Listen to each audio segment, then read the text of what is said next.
bersyukur bersama-sama bersyukur.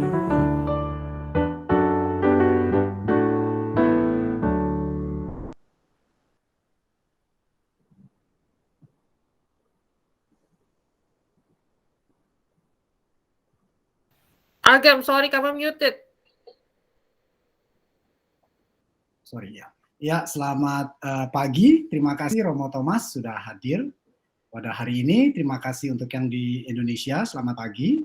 Selamat sore untuk yang di Amerika. Terima kasih juga sudah hadir. Untuk yang di Amerika, Happy Thanksgiving.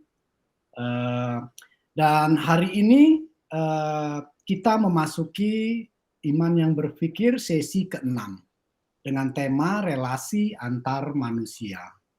Minggu lalu kita diajarkan tentang makna kebertubuhan manusia oleh Romo Thomas, dan hari ini kita akan disambung dengan bagaimana hubungannya, hubungan relasi antara manusia.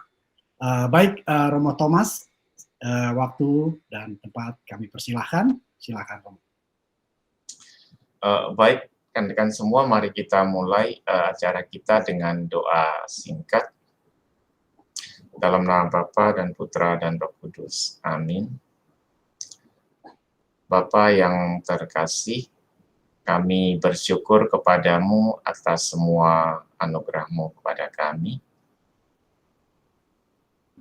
Berkatilah dan bantulah kami agar hati kami selalu terbuka untuk-Mu, agar kami dapat menerima semua anugerah yang memang hendak dan selalu Engkau ingin berikan kepada kami.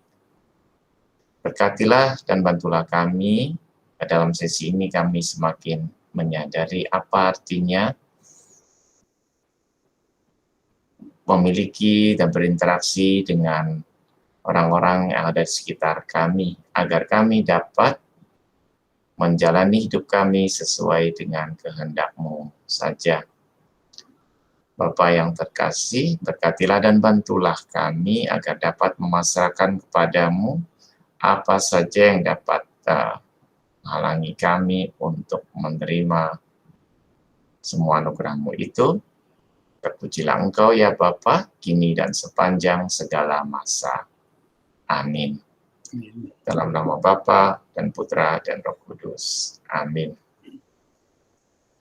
Baik rekan-rekan semua, pada hari ini sore kalau di Amerika, pagi di Jakarta di Indonesia, kita akan membahas tema relasi antar manusia. Ini sangat penting ya, karena kita tahu bahwa kita punya banyak orang sekitar kita, tapi kita harus tanya mengapa Tuhan menciptakan keberadaan seperti ini, ya? Kenapa kita ada, lalu ada nggak sendirian, tapi ada banyak orang dan sebagainya.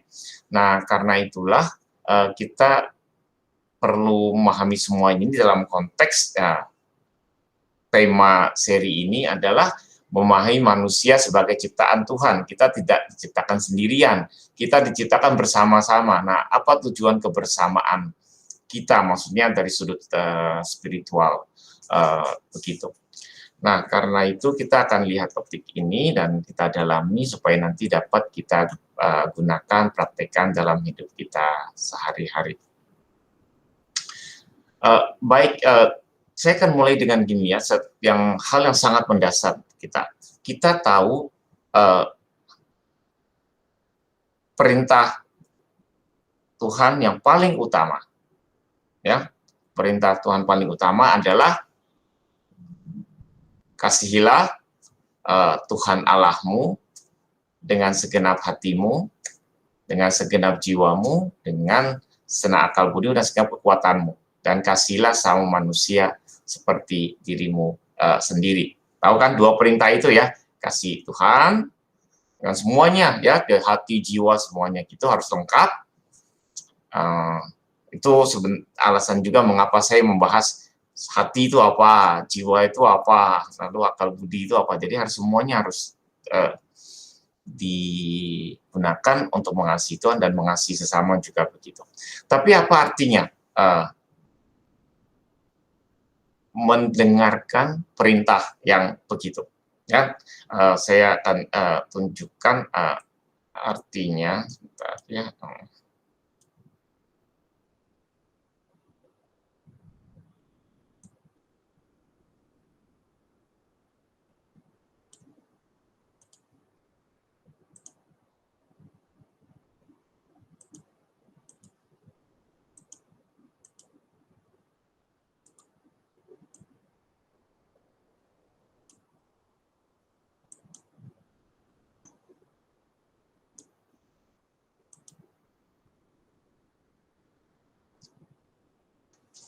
Oke, relasi antar manusia, ada banyak orang di sekitar kita, ya entah orang yang dekat dengan kita, yang jauh dan sebagainya.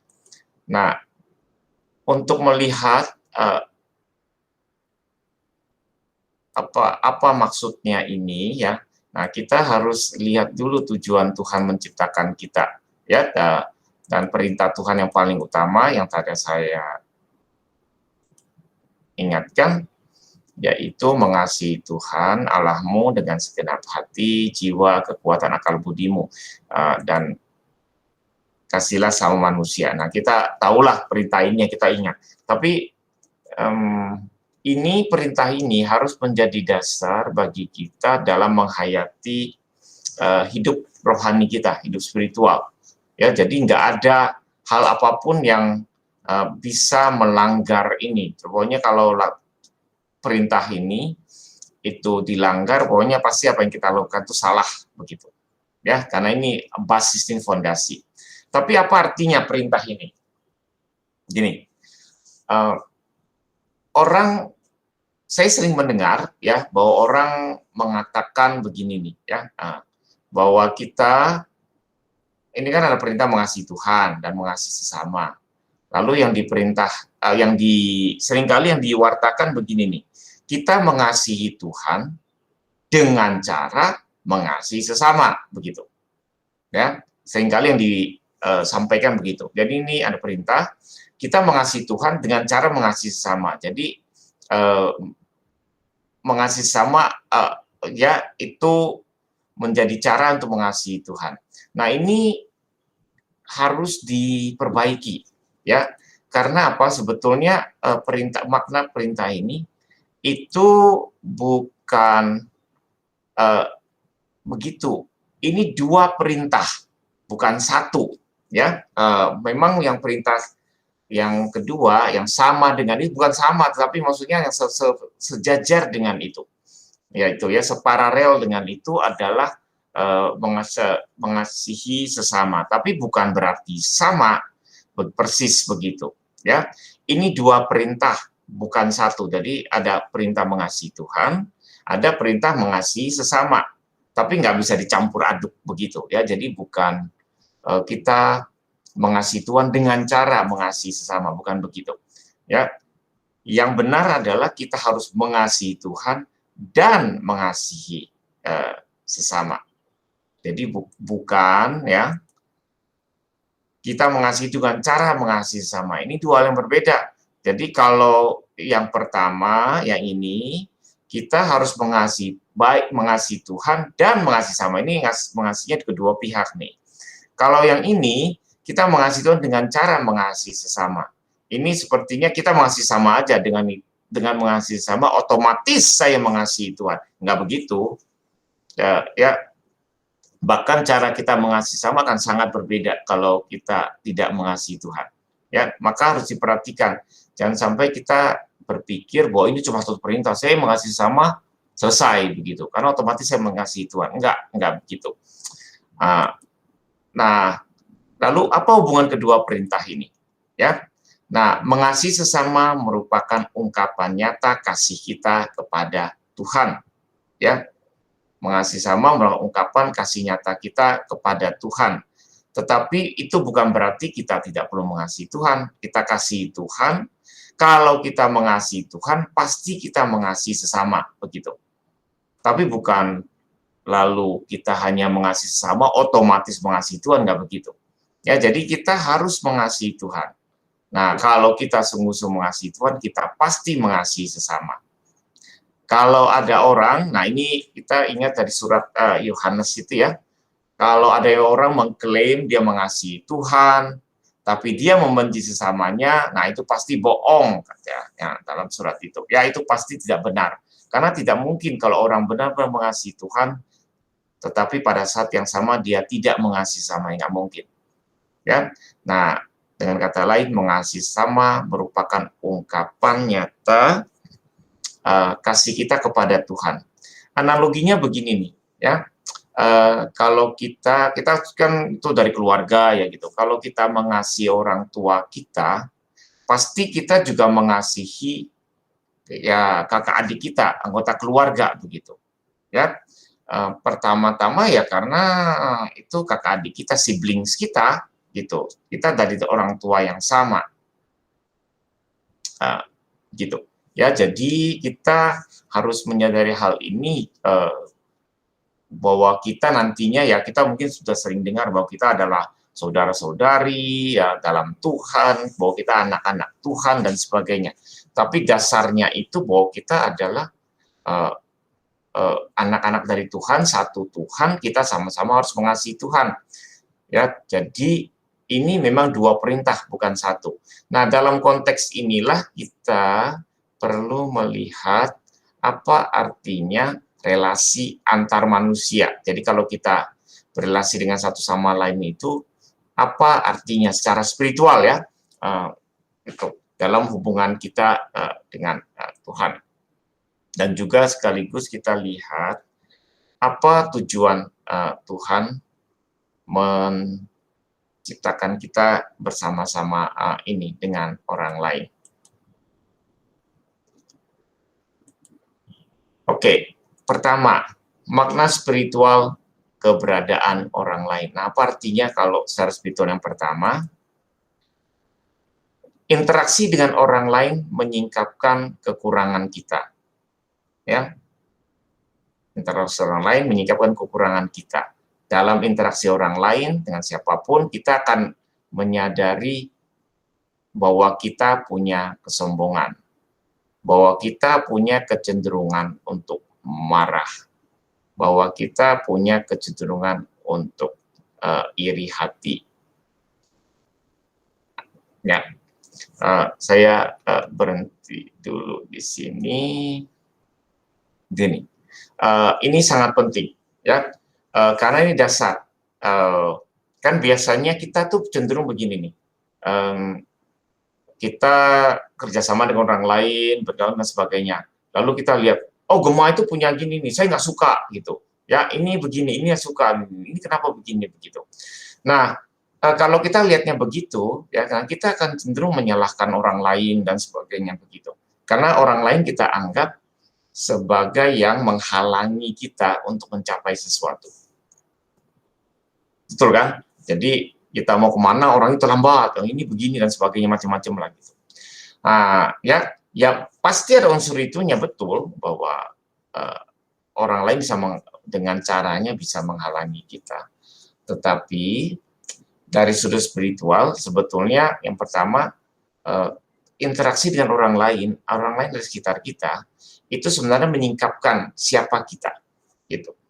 Ya, siapa kita, bahwa kita misalnya ya kita tuh punya kesombongan, gitu. Ya, punya kecenderungan untuk marah terus. Ya, seandainya kita hidup sendirian di pulau begitu. Ya, mungkin kita jengkel lah, misalnya ada apa sih, ada buaya masuk apa gitu ya. Tapi kan nggak ada orang lain, jadi kita lihatnya tuh agak beda, gitu. Ya, tapi ada orang lain yang memang bisa dengan sengaja menghalangi kita, memusuhi kita begitu. Nah, yang perlu diperhatikan, nah sekarang bagaimana saya bereaksi terhadap hal seperti itu? Terhadap orang-orang yang kita anggap lebih rendah misalnya. Ya. Nah, kan akan kelihatan sifat kita sebetulnya. Maka kita perlu menyadari hal ini, apa tujuan Tuhan untuk itu. Karena orang lain tuh mengingatkan kita akan kekurangan kita. Begitu, ya, keinginan kita. Kalau kita lagi nyetir, misalnya Hans lagi nyetir ya, lalu gitu, lalu ada motong gitu ya. Lalu maaf ya Hans, Hans mungkin gak gitu, tapi lalu potong-potong, lalu marah-marah begitu ya. Nah, marah-marah misalnya ya. Nah, itu kan menyebabkan kekurangan kita bahwa saya tuh nggak suka kalau itu. Ya betul juga kita nggak suka, tapi kan kita bereaksi terhadap hal itu. Ya, nah itu menyebabkan kekurangan kita. Nah, dari sudut spiritual kita harus perhatikan itu. Karena apa? Kalau kita marah begitu-begitu, maka hati kita akan dipenuhi dengan kemarahan. Begitu bahwa saya tidak suka ini, bahwa saya tidak gitu. Ya, jadi kelemahan kita akan kelihatan di situ lewat interaksi dengan orang lain, kan begitu. Itu bukan berarti orang lain benar, enggak. Itu masalahnya bukan di situ. Masalahnya ada pada kita, ya, kita yang terekspos kekurangannya dari orang lain itu. Karena nanti ada tujuannya, karena nanti arahnya adalah bahwa kekurangan itu harus diperbaiki, begitu. Ya, kalau kita punya kebiasaan marah, itu harus diperbaiki. Karena apa? Nanti di kerajaan Allah nggak bakal sampai ke situ karena kita marah-marah. Tuhan, ya Bapa penuh kasih, kitanya marah-marah, nggak bakal bisa satu pavilion, apa begitu-gitu. Ya nggak ada tempat untuk apa makhluk yang suka marah-marah itu nggak, kalau marah-marah ya di tempat lain di luar sana perbaiki dulu, kan begitu. Ya jadi kita nggak bisa mempertahankan kekurangan kita, sombong misalnya, ya mandang rendah orang lain. Nah kalau begitu untuk gimana itu? Masa nanti bisa merasa saya lebih tahu daripada Tuhan, kan nggak bisa lah. Kesombongan itu perlu diperbaiki. Jadi apapun yang jadi kekurangan dalam diri kita harus diperbaiki. Nah, bagaimana kita tahu kekurangan kita? Yaitu lewat interaksi dengan orang lain itu. Dengan kata lain, kalau kita run into problems dengan orang lain, harus jangan berpikirnya jangan cepat, oh dia begini, dia begitu, begini. Lihatnya, saya bagaimana saya bereaksi ini. Apa yang dapat saya pelajari dari interaksi yang demikian. Ya, jadi cara kita melihat situasi kita, pengalaman kita harusnya sebagai orang beriman harus dari sudut spiritual. Jadi jangan ikut maunya kita. Gema menghalangi saya untuk mencapai tujuan ini, jangan begitu, meskipun ada unsur demikian. Oke, berikut ya, jadi yang pertama, kehadiran orang lain mengekspos sebetulnya, mengekspos kekurangan kita, itu. Tanpa orang lain sekitar kita, sana yang hidup sendirian, nggak ada orang yang ngasih tahu. Atau nggak ada orang yang itu, paling mungkin buaya, kura-kura atau apa gitu, tapi itu levelnya lain, karena kita akan pandang ini apa sih, apa binatang-binatang seperti itu ya, karena kita akan lihat ini nggak selevel dengan kita, tapi kalau manusia kan selevel, maka itu kita akan lebih mudah terekspos. Oke, berikut ya, saya lanjut dulu.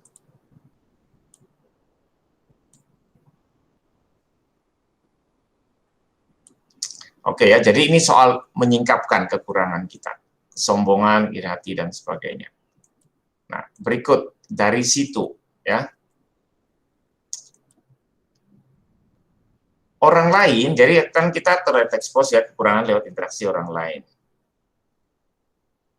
Orang lain khususnya dalam relasi dekat ya, suami, istri, orang tua, sahabat, siapalah yang kita anggap dekat, itu dapat membantu kita mengatasi kekurangan tersebut ya. Sering-sering diingatkan untuk diperbaiki, jangan cepat-cepat marah, kurangi kemarahan, jangan sombong dan sebagainya ya. Jadi orang-orang lain sekitar kita dalam relasi dekat, suami, istri, orang tua, sahabat, dapat membantu kita mengatasi kekurangan tersebut yang telah diekspos di atas. Oke. Ini penting. Jadi yang pertama kita terekspos lewat interaksi dengan orang lain, ya. Nah yang kedua adalah kita dapat dibantu oleh orang lain, khususnya yang dekat dengan kita, untuk mengatasi kekurangan tersebut. Ya, jadi kan dalam relasi yang sangat erat, misalnya pernikahan suami istri, begitu ya. Nah, ini kan harusnya dilihat sebagai kesempatan untuk memperbaiki kekurangan ini, karena dalam relasi yang sangat dekat, kekurangan kita akan sangat terekspos sebetulnya. Betul kan? Gemma kan nggak tahu saya kelakuannya seperti apa.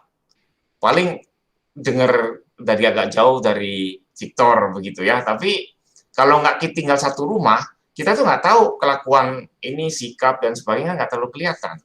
Ya, nah makin jauh dari orang atau kontaknya sekali-sekali saja kita nggak akan tahu. Kalau tinggal satu rumah itu akan ketahuan tuh ini sukanya begini, ini begini dan sebagainya. Kalau suka, ya suka oke lah, tapi sifat, tabiat, ya kekurangan yang ketidaksukaan itu kan terekspos sama sekali. Nah, itu sebetulnya apapun yang kurang itu harus diperbaiki. Nah, itu kalau diperbaiki itu harus diingatkan oleh orang lain sekitar itu.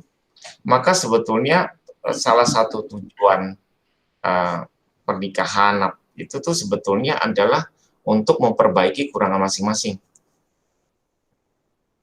Orang yang paling bisa menegur kita adalah orang yang paling dekat dengan kita, apalagi sudah membuat janji pernikahan dan sebagainya, akan hidup setia setiap saat untuk memalang suka dan duka, itu harus ada itu.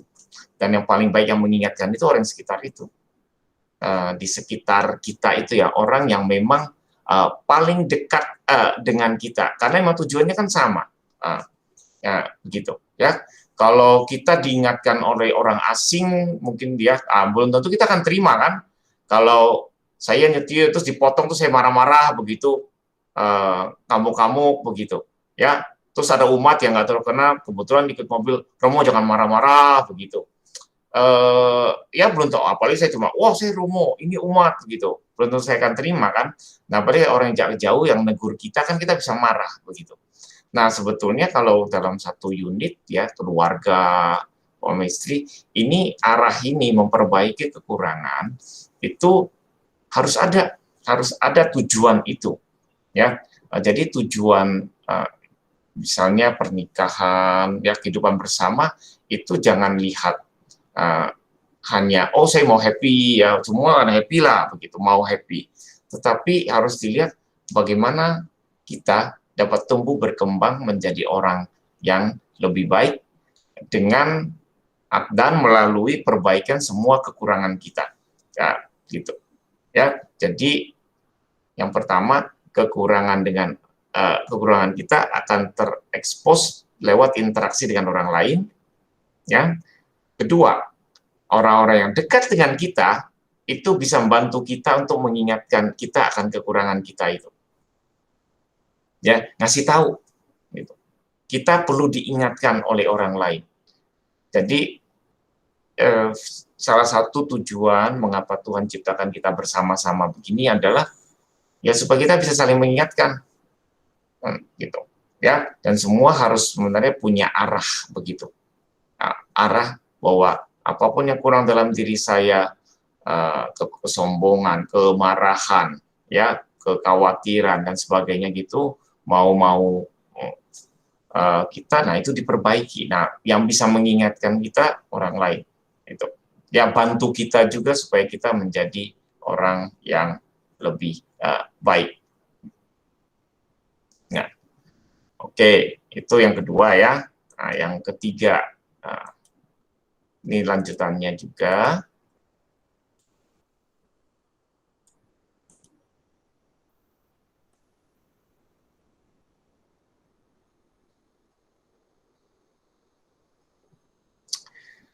Nah, relasi dengan orang lain dapat memperlihatkan ya, apakah kita telah berhasil mengatasi kekurangan tersebut.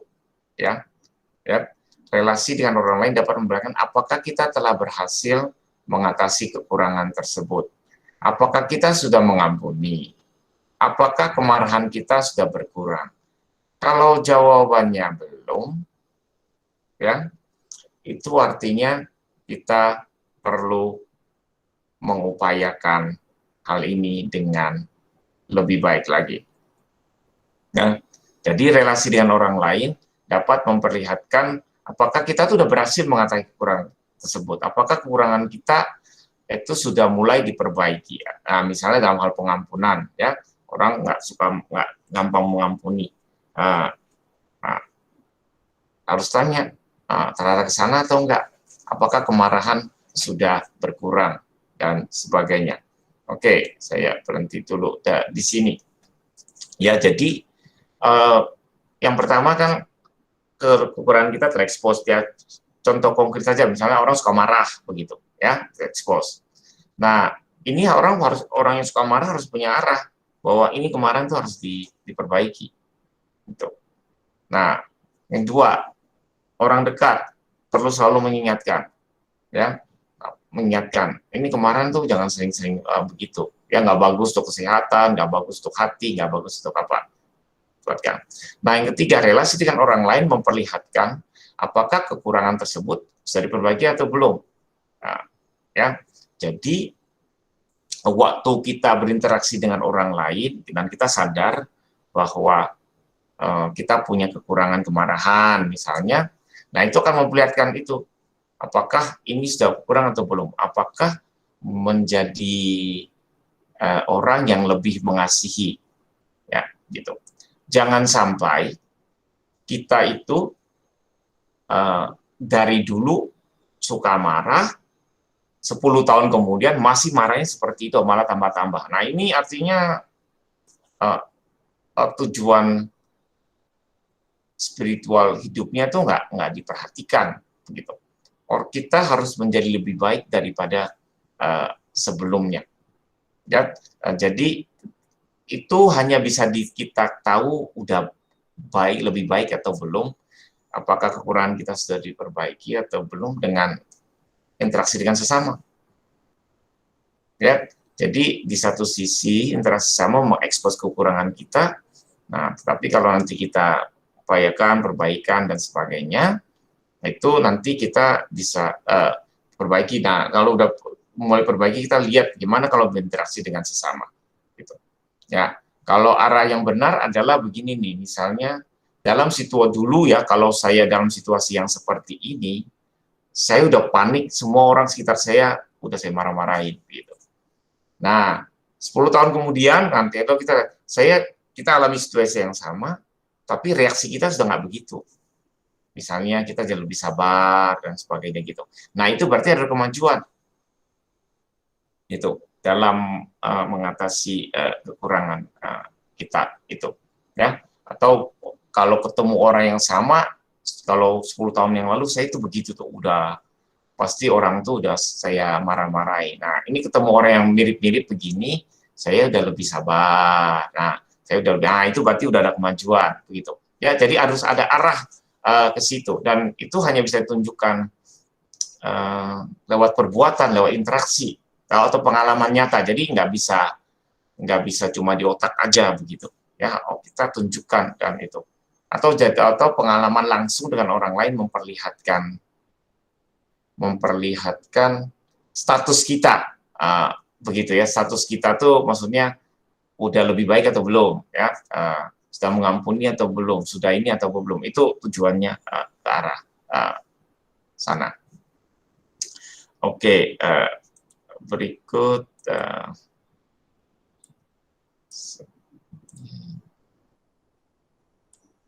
ya, jadi interaksi dengan sesama itu bisa menunjukkan pada kita apakah kita sudah berhasil mengatasi kekurangan tersebut. Nah, yang keempat ini sebenarnya yang paling penting. Dalam mengatasi berbagai kekurangan diri, kita diharapkan ya berpaling kepada Bapa yang Maha Pengasih dan Penyayang dan mengandalkan kasih sayangnya. Ini yang paling penting sebetulnya, ya. Dalam mengatasi berbagai kekurangan diri kita diharapkan berpaling pada Bapa yang Pengasih dan menyayangi kita, mengandalkan kasih sayangnya. Nah, ini selaras dengan tujuan hidup kita, ya. Percaya pada Bapa, berserah kepada Bapa. Oke, saya nanti di sini. Jadi, nah, kan kita tahu bahwa katakanlah kita punya kemarahan, bahwa kita tidak mudah mengampuni. Nah, ini kan harus diperbaiki. Nah, dalam memperbaiki itu, kita mau nggak mau harus berpaling pada Tuhan, kepada Bapa yang mengasihi itu, supaya kita bisa dibantu dalam mengatasi kemarahan kita, apapun kekurangan lah, tidak mampu untuk mengampuni dan sebagainya gitu. Nah, itu sebetulnya dalam mengatasi kekurangan itu kita mau nggak mau datang kepada Tuhan. Nah, ya, jadi arahnya itu kepada Tuhan supaya kita mengandalkan Tuhan. Nah, pun kalau ada orang yang di sekitar kita yang buat kita sudah sulit begitu ya, nah kita diajak oke gitu, bagi memperbaiki reaksi kita, ya mohon pada Tuhan supaya dianugerahi kasih sayangnya, supaya dalam hati lebih banyak kasih. Kalau ada hal-hal yang sulit ya, itu ya beban berat dipasrahkan kepada Tuhan, berserah kepada Tuhan begitu. Nah, itu sebetulnya arahnya gitu. Ya. Jadi kekurangan yang kita rasakan alami dalam diri, situasi kita sebetulnya hanya untuk mengingatkan kita bahwa kita butuh Tuhan. Kita diajak untuk datang kepada Tuhan, berserah kepada Tuhan. Jadi ini nanti balik lagi ke sesi pertama ini. Apa tujuan spiritual hidup manusia? Ya, untuk belajar percaya kepada Tuhan, berserah kepada Tuhan. Nah, itu arahnya semua ke situ nantinya. Tapi ini semua keberadaan ya hidup kita, orang lain juga sebenarnya dalam konteks spiritual itu sarana bagi kita semua masing-masing dan bersama-sama untuk belajar percaya kepada Tuhan, berserah kepada Tuhan, datang kepada Tuhan untuk mengatasi segala kekurangan kita. Karena pada akhirnya hanya Tuhan yang bisa memperbaiki semua kekurangan kita. Tuh. Jadi arahnya itu ke situ. Oke, satu poin lagi sebelum nanti kita berdiskusi ya, mendalami materi ini. Itu ya. Nah, ini khusus tentang tujuan spiritual relasi intim orang tua anak ya. Mengapa Tuhan ciptakan kita dalam bahwa kita pastilah lahir dari orang tua begitu. Kita punya orang tua ya, dan banyak dari kita lalu menjadi orang tua punya. Supaya mengapa strukturnya itu begitu sebetulnya. Nah, itu ada tujuannya sebetulnya ya, yaitu supaya kita belajar mengenai hubungan kita dengan Bapa, dengan Tuhan. Ya, pengalaman dengan orang tua dengan segala kompleksitasnya membantu kita menyadari hubungan kita dengan Bapa. Ya, Bapa tetap menyayangi kita meskipun kita terus-menerus berdosa. Ya, jadi relasi dalam keluarga enggak harus sempurna, tetapi bahwa dalam hal itu hubungan dengan orang tua yang seringkali juga tidak terlalu sederhana, itu sebetulnya menyadari hubungan kita dengan Bapa. Bapa mengasihi kita, sayang kita, meskipun kita terus berdosa. Orang tua itu bagaimanapun juga itu pasti masih menyayangi kita meskipun kita melakukan hal yang sangat tidak disukai dan sebagainya. Nah, kita tetap anak mereka. Orang tua kan tidak akan membuang kita sebetulnya, ya, karena ada hubungan itu ya, alami kasih itu, karena ini anak saya. Nah, sama Tuhan juga melihat kita sebagai anak-anaknya. Nah, kita tidak akan buang bagaimanapun juga karena kita ya anak-anak dari Bapa ini. Jadi sebetulnya dalam relasi ini kita diajak untuk melihat atau menyadari langsung apa artinya punya relasi dengan Bapa ini. Dan pengalaman itu hanya mungkin kalau kita punya ada keluarga. Jadi katakanlah gini nih, kita lahirnya sendiri nggak pakai lahir ya, lalu plung kita turun semua lah nggak lahir, turun dari pesawat ruang angkasa gitu sendiri, ada gempa plung, nggak pernah lahir, nggak pernah punya gitu kan sensenya beda ya gitu. Beda bahwa kita punya orang tua, bisa datang pada orang tua waktu kecil kan kita begitu apa nangis ya, terus kita mungkin dipeluk ibu kita, ayah kita gendong. Nah, ini kan pengalaman gitu bahwa kita merasa aman di tangan orang tua, paling nggak jadi ada kecil begitu. Kalau udah besar kan kita beda ya sikapnya. Nah, kita mungkin juga jadi orang tua. Nah, itu pengalaman itu tuh bahwa ada ada pihak yang tetap sayang pada kita, ya. Gitu. Nah, juga begini nih, kalau Yesus mengatakan kita kalau kalian tidak menjadi anak kecil ini, kalian tidak bisa masuk ke dalam kerajaan Allah. Itu maksudnya kalau nggak punya sikap, ya saya datang sebagai anak kecil, ya datang kepada Tuhan, kepada Bapa, itu ya seperti datang kepada orang tua, itu susah. Ya, karena kita tuh memang cuma anak, jadi harus datang kepada Tuhan, pada Bapa seperti orang tua kita itu waktu kita masih kecil. Jadi kalau kita sikap dari sudut iman, sikapnya itu seperti adults, ya, yang mau saya bisa gitu. Nah, ini dari sudut iman itu akan sulit, karena apa? Kita merasa mandiri. Padahal justru Tuhan ciptakan kita untuk mengingatkan kita bahwa kita butuh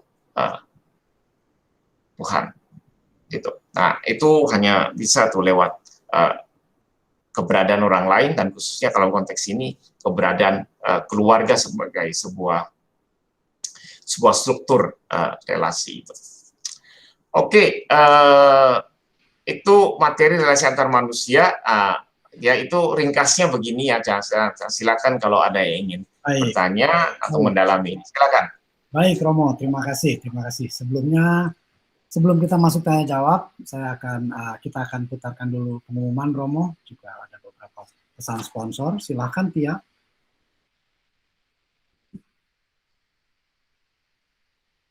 Tia, silakan pesan sponsor dan beberapa pengumuman. Baik, terima kasih, Tia. Ya, bagi yang ingin memberikan sumbangan kasih untuk terus terselenggaranya acara ini, bisa dikirimkan melalui cek ke alamat Marcella Raharjo, dan juga melalui elektronik, bisa melalui Zelle, dialamatkan kepada jovara3@gmail.com. Semua keterangan ini dapat Anda lihat di website kami, website kita, yaitu www.wkicu.org. Berikutnya, kita akan memasuki sesi ke-7 minggu depan, tetap bersama Romo Thomas dengan tema hati spiritual. Jamnya jam 4.30, seperti biasa kita akan menjadikan rata semua 4.30 sampai sesi ke-9. Untuk IC, Ignatius Spiritual, kita akan break dulu selama 2 minggu, dan kemudian akan kita mulai tanggal 9 Desember yang akan dibimbing oleh Romo Effendi dengan tema Yesusku luar biasa, acara jam 8. Tema pertama untuk IC, Ignatian Spiritual Exercise, adalah mengapa Tuhan memilih Maria. Baik. Terima kasih, Romo. Sangat bagus dan membuat saya juga jadi agak sedikit bingung, karena seperti yang Romo bilang tadi, benar sekali bahwa yang Romo katakan bahwa ada perintah Allah yang mengenai kasihi Tuhan Allahmu dengan segenap hati, segenap jiwa, segenap kekuatan, dan segenap akal budi. Kemudian, dan kasihi sesama manusia. Itu ada 2 perintah. Tidak bisa bahwa pada akhirnya kita hanya mengambil pengertian kasihi sesama, maka sama saja kita mengasihi Tuhan. Itu tadi Romo katakan tidak begitu.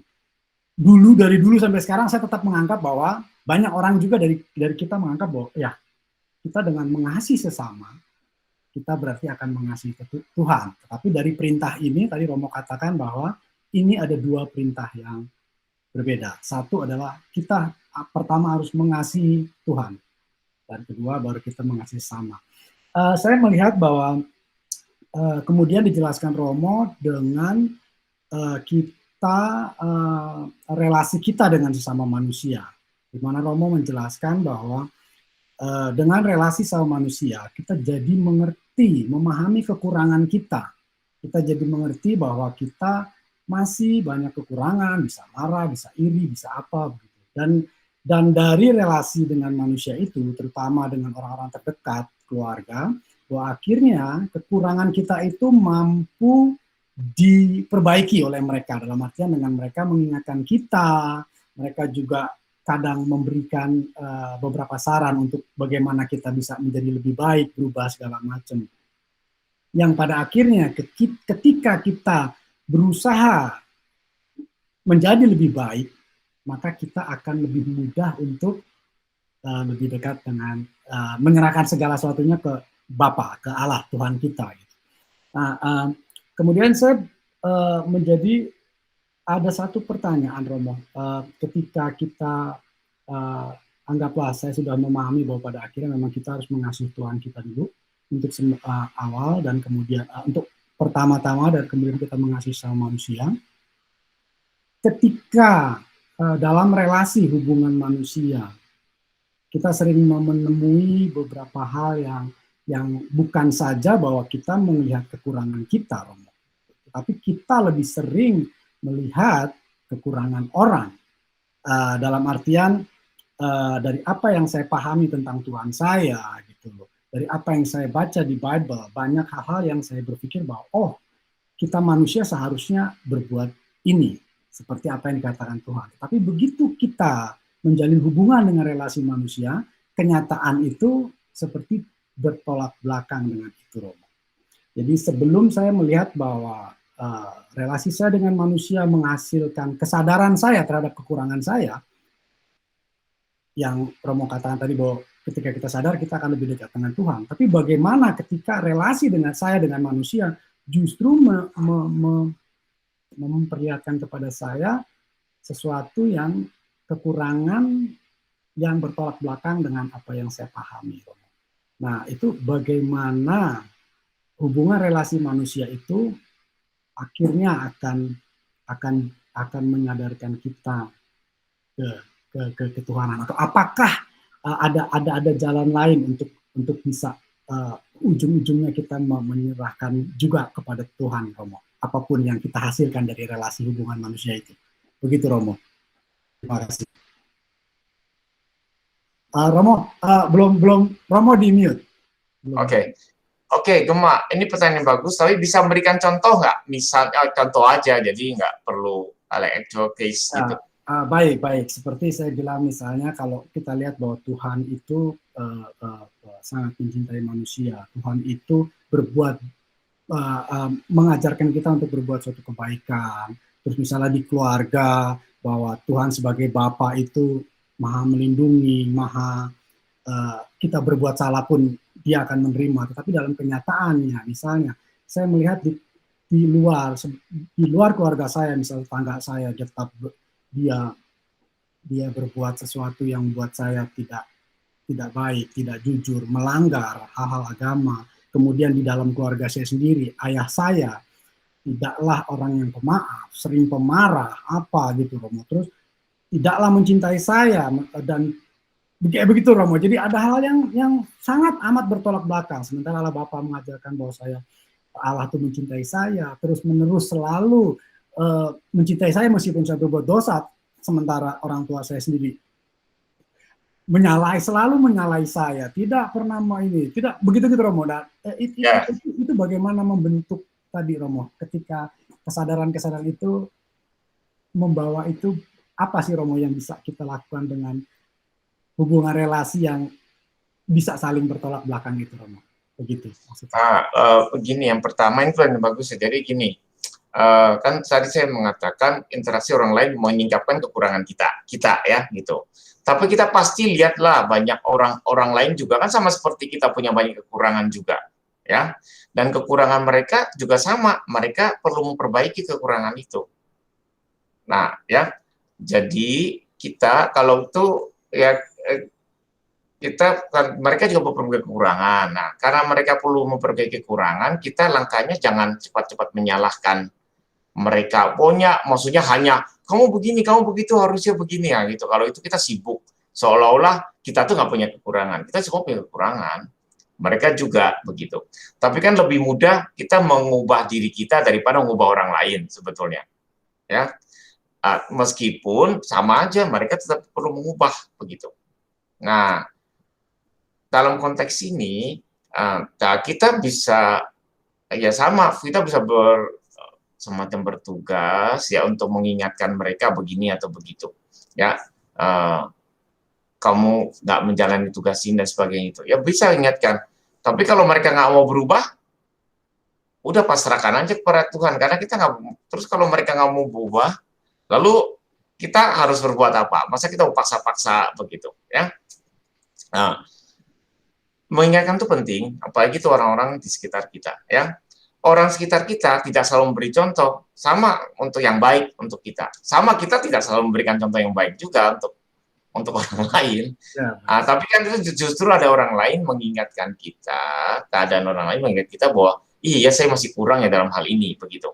Nah sebenarnya orang lain juga harus bertindak yang sama, ya bahwa hidup itu perlu digunakan untuk memperbaiki berbagai kekurangan, begitu. Jadi saya di sini kelihatannya memang menekankan kita harus memperbaiki kekurangan kita. Orang lain kekurangannya gimana? Ya sama, mereka juga perlu memperbaiki kekurangan mereka. Baik. Berarti imbal balik ya Romo, harus saling. Oh semua, ini untuk semua sebetulnya. Cuma kan ada yang orang nggak pikir begitu. Ya. Baik Ya. Romo. Ya, baik. Ada pertanyaan lagi dari yang lain? Liliana mungkin, Yosiko. Salam Romo. Silakan. Selamat. Oh iya, malam ya. Bu Ratna di mana? Pagi Romo. Surabaya. Bu Ratna di Surabaya. Surabaya, iya Bu Ratna, silakan. Romo, menyambung yang tadi ya, yang Ya. adanya orang lain itu dimaksudkan supaya kita itu lebih paham bahwa kita itu masih ada kekurangan. Ya. Itu memang kalau buat orang yang tidak sedang emosi, itu memang betul ya. Tapi yang namanya alat untuk emosi itu kan di otak itu di sebelahnya alat yang buat mikir. Ya, jadi di pembicaraan yang dulu kan kita bicarakan kalau emosi itu sangat berhubungan timbal balik dengan berpikir logis. Ya. Nah itu enggak Bu Ratna, emosi itu bukan, ini memang ada kegiatan perasa ya, tapi emosi kita tuh nggak di kepala, emosi kita tuh di sini nih. Ya memang emosi itu di hati. Ya. Cuman kalau untuk perasaan, untuk ini ya apa namanya, yang alat untuk bisa emosi itu setahu saya ada di otak juga. Saya lupa namanya apa, amigdala atau apa gitu. Enggak, maksudnya sebenarnya bukan untuk emosi, itu untuk bagian yang lebih terkait dengan rasa, misalnya bagus atau narasi ceritanya bagus begitu. Itu ada bagian hubungan dengan otak, tetapi kalau emosi, kalau kita merasakan emosi marah, itu lebih terasa di hati atau di kepala? Sebetulnya dari sini. Kalau contoh yang lain itu Romo ya, yang misalnya seperti depresi ya. Depresi itu kan disebabkan oleh salah satunya itu oleh karena neurotransmitter itu ada yang kurang. Ya. Sedangkan neurotransmitter itu adalah cairan yang di dalam otak yang penghubung neuron ya. Ya itu contohnya lah. Saya cuman mau menyampaikan kalau di dalam hubungan rumah tangga itu yang paling kalau menurut saya itu paling ruwet ya. Sebab dalam pernikahan itu harapannya itu banyak. Harapan yang menjadi tujuan bersama. Itu banyak karena hidupnya itu kan bersama ya. Jadi dia itu punya kayak kebiasaan-kebiasaan jelek yang setiap kali itu dilihat oleh pasangannya. Sedangkan kebiasaan baiknya itu jadi hilang, tertutup oleh kebiasaan jelek. Jadi banyak juga orang yang beragama tapi dia pertengkarannya dengan pasangannya itu sangat parah. Itu yang mau saya Itu yang mau saya sayangkan gitu. Baik. Ya, itu betul, Bu Ratna. Itu apa yang Bu Ratna ungkapkan itu memang sangat betul ya. Nah, sekarang memang akhirnya kita harus lihat, jadi ya, bahwa pertengkaran kenapa? Karena kita punya masing-masing punya gagasan sendiri ya, maunya bagaimana, lalu juga emosinya banyak. Apalagi kalau udah ini kan akumulatif kan, wah begitu ya, nanti makin lama makin punya pertengkaran. Nah, apapun sebabnya, itu kekurangan itu perlu diperbaiki, begitu ya. Kemarahan juga perlu dikurangi. Nah, pertama-tama datang pada Tuhan supaya kemarahan dalam hati dibersihkan. Nah, ini harus menjadi kesadaran masing-masing. Maka tujuan mengapa Tuhan ciptakan kita harus ada di masing-masing itu. Maka setiap makhluk, setiap manusia itu harus tahu kenapa Tuhan ciptakan kita. Yaitu untuk mengatasi kekurangan kita itu. Gitu ya. Jadi masing-masing waktu bertengkar, kenapa sebenarnya saya maunya apa sih begini, seberapa penting maunya saya, begitu. Nah, itu masing-masing harus menyadari hal itu. Ini bukan hal mudah, maka Tuhan memberikan waktu kepada kita. Ngomongin soal waktu, saya harus selesai ini ya. Kita bisa lanjutkan di sesi ke depan. Baik. Terima kasih. Sesi ini menarik sekali bahwa hubungan antar manusia akan sangat erat hubungannya dengan tema-tema yang Romo Thomas ajarkan kepada kita. Baik Romo, maaf semua peserta, Romo juga ada acara dan hari ini kita akhiri. Silahkan Romo untuk menutup dan memberi berkat untuk kita semua. Silahkan Romo. Kita doa singkat ya, dalam nama Bapa dan Putra dan Roh Kudus. Amin. Bapa yang terkasih, kami bersyukur padamu atas kasih sayang kepada kami, juga dalam menciptakan kami bersama banyak orang lain sekitar kami. Berkatilah dan bantulah kami agar kami dapat menggunakan semua yang telah Kau anugerahkan pada kami ini sebagai sarana bagi kami untuk memperbaiki kekurangan kami dan terlebih untuk datang kepadamu yang telah selalu mengasihi menyayangi kami, dan hanya Engkaulah yang dapat memperbaiki semua kekurangan kami. Dan biarlah kami semua Engkau berkati di dalam kasih sayang-Mu, dalam nama Bapa dan Putra dan Roh Kudus. Amin. Terima kasih Romo, terima kasih semua. Terima kasih semua. Kita bertemu lagi minggu depan ya. Thank you Romo. Baik. Thank you semua. Thank you Romo. Ya, terima kasih semua. Thank you. Bye.